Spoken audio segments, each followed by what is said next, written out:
टमाटोर अभाव बिक्री हाटरे केजी 5 रु 7 टंका दर में बिक्री होता बेले केन्द्रापड़ा जिलार बिलबल रामपुर तुणुपुर यह सहित बगड़ा कलपड़ा बसपुर अंचल चाषी मैंने 2 टंका दर में बेपारी को बिक्री करुंच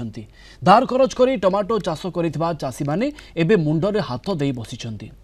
लुणा नदी पठारे बिलबल रामपुर तुणुपुर बगड़ा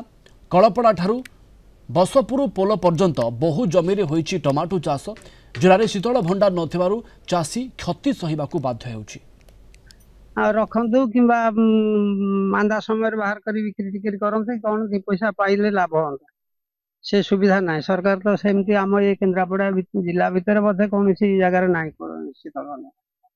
आम एमती बजार पाचिकी जो गचरे बिल नष्ट होती नहीं जहाँ 2 टଙ୍କା 3 टଙ୍କା जहाँ रेट होती बजार मापिकी आस कौन कर असुविधा जब सरकार चाहिए गोटे कोल्ड स्टोर कर दिखते टमाटो किसी स्टक रखते परवर्ती अवस्था जहाँ बिक्री होता बर्तमान तो कोल्ड स्टोर सुविधा ना हईराण हो चाषी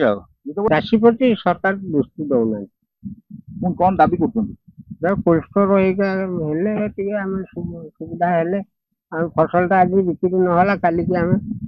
स्टोर में रखिक बिकी पार कोल्ड स्टोर जदि सरकार खोलते चाषी भी नहीं टमाटर आलू जेकोसी परिवा भी ये रखिपारते आम बिकी सारा से तो बाहर जिन आम भी खटी कर